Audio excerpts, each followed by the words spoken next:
তানজিলা তাকে নির্মম ভাবে তার স্বামী মাদকাসক্ত স্বামী এবং তার শ্বশুর এবং তার শাশুড়ি তারা বাঁচার জন্য বিভিন্ন অভিনয় করে। রাত 10টায় তাকে মেরে ফেলে। তারপর মেরে ফেলার পর তারা নিয়ে যায় সেন্ট্রাল হসপিটালে, তারা নিয়ে যায় মুলফুতগঞ্জ সরকারি হাসপাতালে, ওইখান থেকে মৃত্যু ঘোষণা করে। তার এই লাশকে কিভাবে একটা মানে মৃত্যু মানে সুইসাইড করার জন্য তারা একটা অভিনয় সাজায়।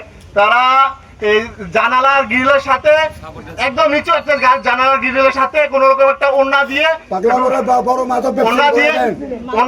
গলার সাথে কোনোভাবে পেঁচিয়ে রাত 2টা বাজে সেই তানজিলার বাসায় কল দেয় তার বাবা মাকে।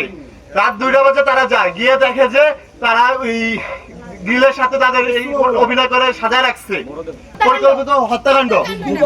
গত 23 তারিখ রাত 10টার সময় ওর মাদকাসক্ত স্বামী মাদক সেবন করে এসে আমার বোনকে বেধড়ক মারধর করে আমার বোনকে মেরেই ফেলছে।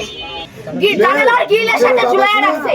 ওর স্বামীর নাম অপু ব্যাপারী, ওর শ্বশুর মাদক ব্যবসায়ী রাসেল ব্যাপারী।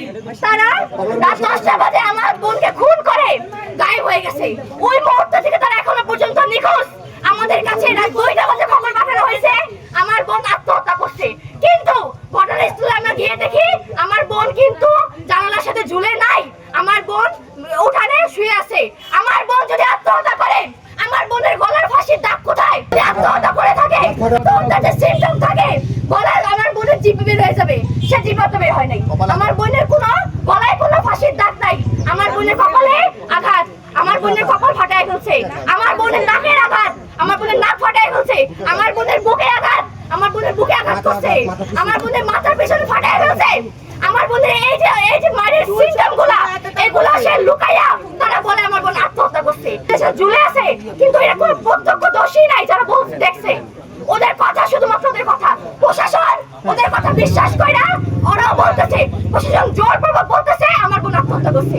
আমার বোন আত্মহত্যা করে নাই, আমার বোনের হত্যা করা হয়েছে, এটা পরিকল্পিত হত্যা।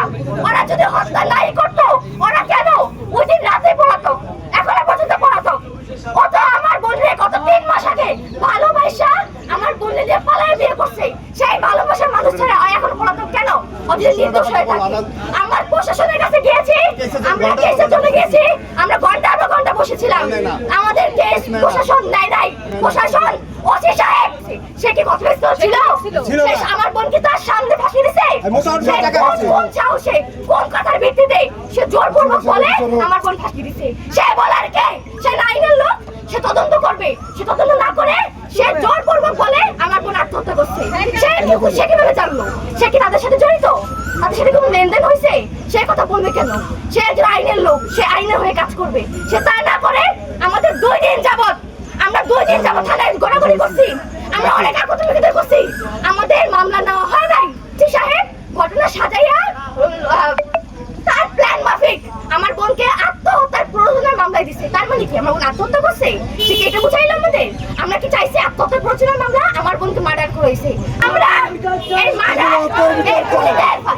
এই খুনিদের শাস্তি চাই। উনি একজন আইনের লোক হয়ে উনি মার্ডারের মামলা না নিয়ে উনি কেন আত্মহত্যার প্ররোচনার মামলা নিবে? আমরা তো এই মামলা চাই নাই। আমরা 2 দিন যাবত আমার বোনের ডেড বডি নিয়ে আমরা থানায় পড়েছিলাম আমার বোনের ডেড বডি নিয়ে। কই তখন মামলা দেয় নাই, ওসি সাহেবের সামনে আসে নাই। সে কিভাবে বলল আমার বোন আত্মহত্যা করছে? সে কি দেখছে? সে কি প্রত্যক্ষদর্শী? সে কি ওখানে ছিল? সে তো ছিল না। যে তদন্তকারী অফিসার ছিলেন সে নিজে বলেছে আমার বোনকে সে ঝুলন্ত অবস্থায় উদ্ধার করে নাই। সে গিয়েও দেখছে আমার বোন উঠানে শুয়ে আছে, আমার বোনের গলায় কোনো দড়ির দাগ নাই। তাহলে আমার বোন কিভাবে আত্মহত্যা করে? আমি মিডিয়াকে, সাধারণ জনগণকে আকুল আবেদন জানাই, এই যে ওসি সাহেব ঘটনাটা ঘটাইলো, 2 দিন যাবত আমার বোনের লাশ নিয়ে আমরা ওইখানে পড়াছিলাম।